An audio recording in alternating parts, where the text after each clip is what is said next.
review by APA. We have done our work here. It'll come back, but we're good. We've gotten to the next step.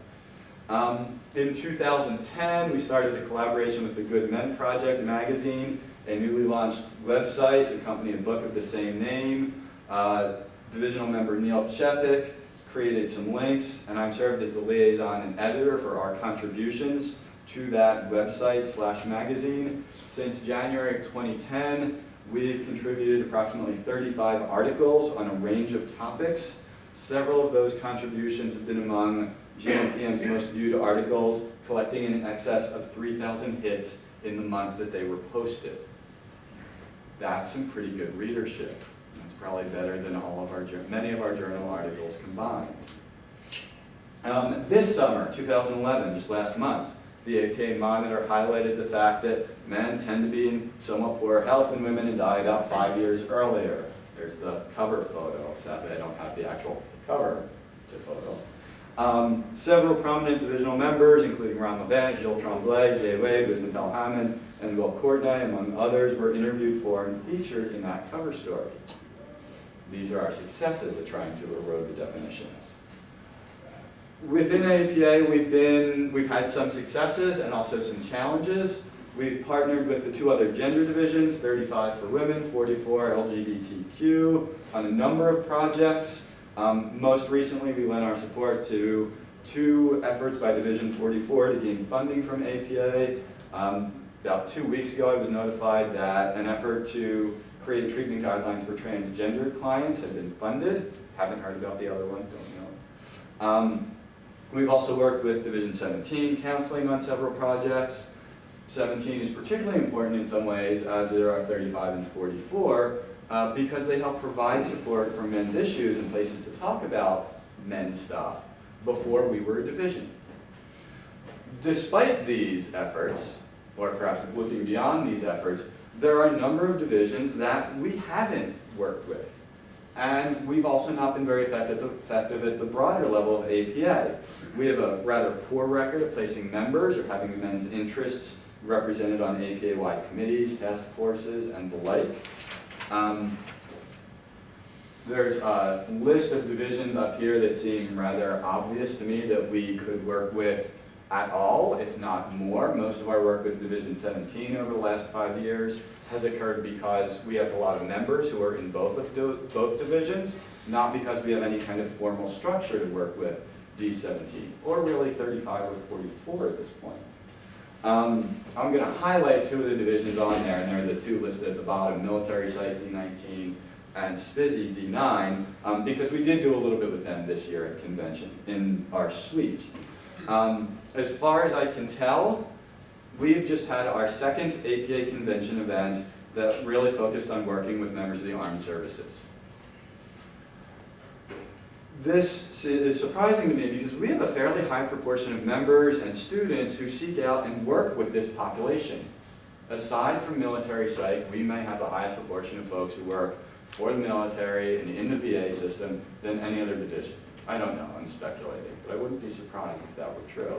But we don't do a whole lot. We've done very little with military psych over the years. Similarly, working with SPSY, Division 9, within APA, we are identified as a division of social justice. We carry that tag within the larger organization. But we've contributed to few, if any, symposia regarding social justice over the years. This year in our convention suite, we had a rather poorly attended event. Not sure why that is.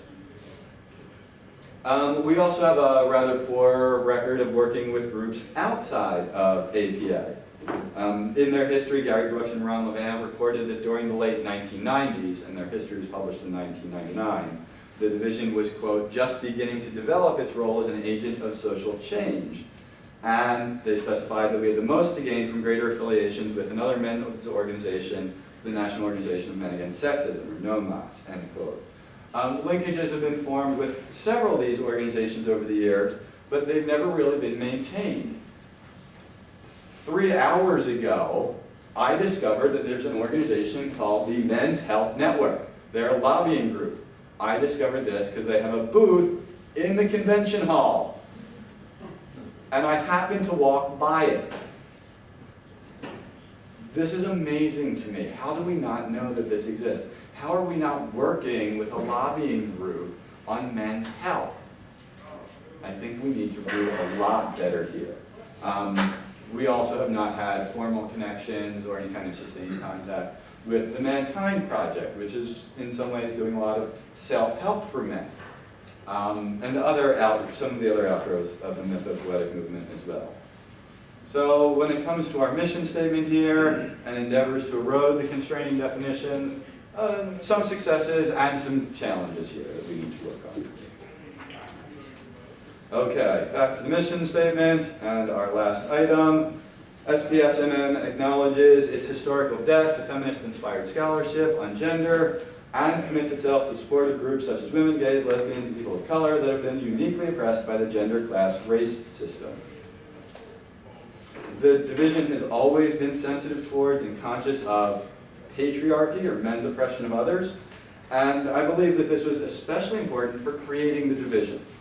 Fred Rabinowitz in his history reported that APA's Women's Caucus was very concerned that the creation of a men's division would mean the creation of a division that would oppose recent progress on a number of women's issues. Division 44 members also shared some similar concerns. This photo comes from Jim O'Neill's website. There are a lot of good photos on it. Thank you, Jim. I think Gary Brooks took it. Took it, okay. With your Where'd you get camera. the New Boys Network label? This, I yeah, it's on my wall. So, and this is the new Boys Network. That's Ron Levand front and center. Jim O'Neill off to the right there.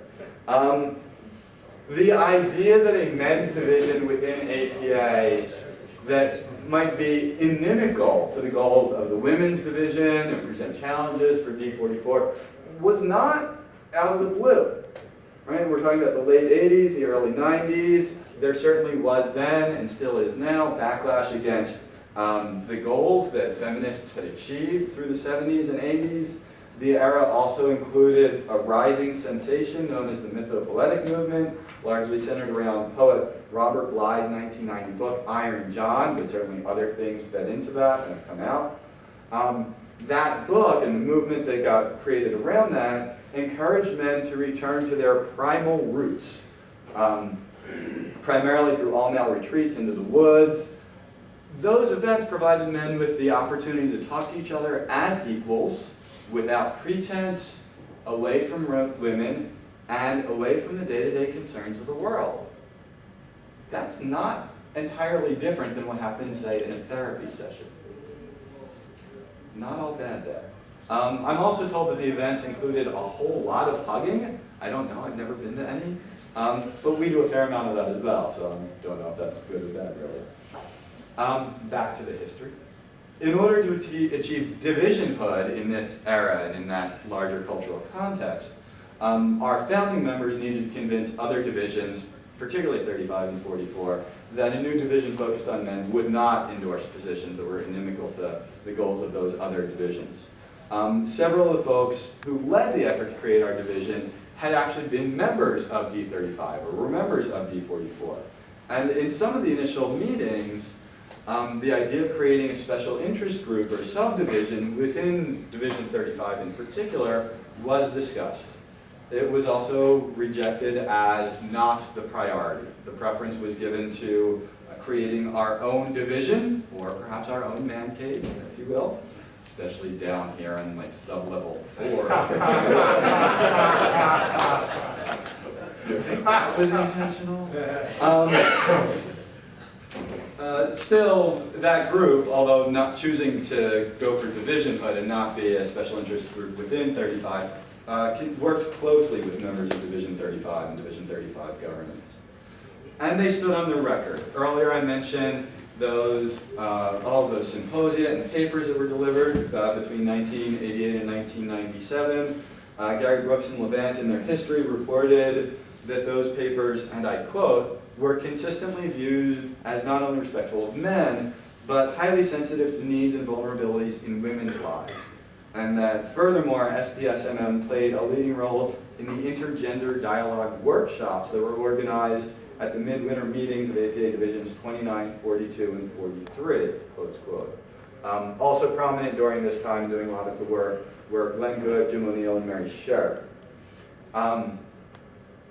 Leaving as little to chance as possible, and perhaps just soothing his own anxiety, Ron Levant caucused council representatives on the eve of the vote that would create Division 51.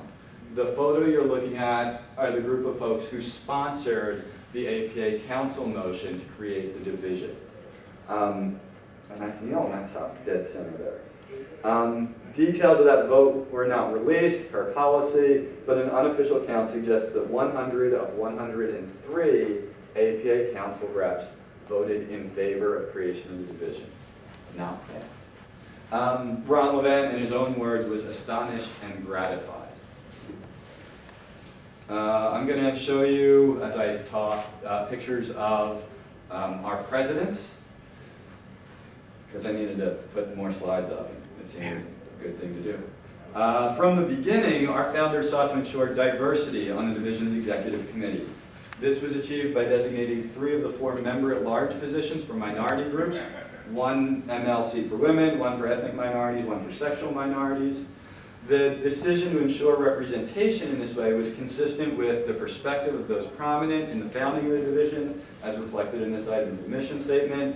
And as I understand our history, and I could be wrong, it also helped soothe some of the concerns of Division 35 and Division 44 members, because they would have not only a voice, but a vote at the table.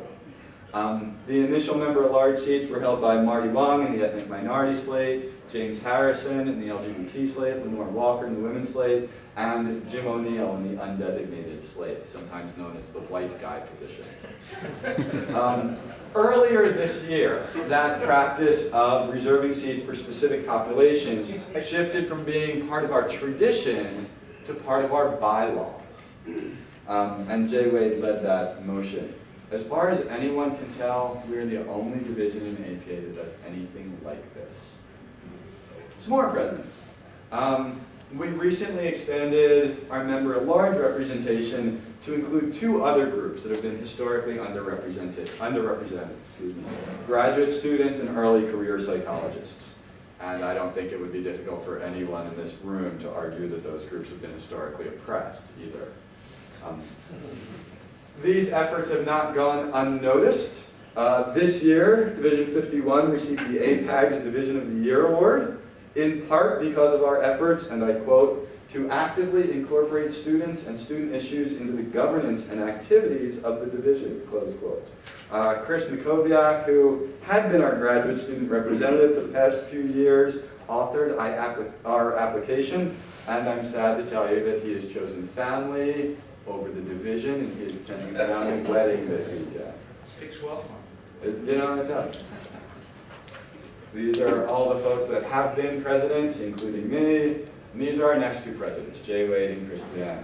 If you've been paying close attention to the slides, you may notice something very different about this group. They're not white. Check it out. For those of you that didn't know, Jay's black. 16 years, 16, actually 17 white men presidents. I'll explain the 17 later. You can find me. It's an interesting note in our history. And all of a sudden, we have 2 men of color becoming president, our next 2 presidents. That's a substantial shift. And I think it's pretty impressive on our part. Because I'm the person talking, I'll also take full credit for all of it, even though I don't really have anything to do with any of it. I am hopeful that at some point, and in the not too distant future, they'll be followed in short order by an openly gay man, or bi, or transsexual, or whatever, and also by a woman. And if you think that's kind of crazy, I will let you know that the vice president of the American Men's Studies Association is a black woman. It's not that crazy of an idea. The inclusion of women in the retreat, which I mentioned earlier, is also relevant here when we talk about commitment to those oppressed by the gender, race, class system. They were an oppressed group, and they were the only oppressed group by this system who was excluded from the retreat. Certainly men of color, sexual minority men have attended and were encouraged to attend the retreat. We have also sponsored or co-sponsored a variety of events and initiatives related to diversity. These include APA's Multicultural Summit, the Division 44 proposal to create treatment guidelines for transgender clients I mentioned earlier, We now have some special interest groups formed or in the process of forming, including one focused on men of color, being led by Joel Wong and Jennifer Premack, and one on sexual minority men, being led by David Whitcomb. So, pardon? And violence. Yes, that doesn't quite fit in the point there, but we'll go with it. It is also being formed. When it comes to our mission statement and achieving this goal, another smiling face. But I maintain that there are also some ways in which we are not diverse. If we really think about this point as being about diversity in some ways. I'm the first president of this division whose degree is not in clinical or counseling psychology. I'm a developmentalist.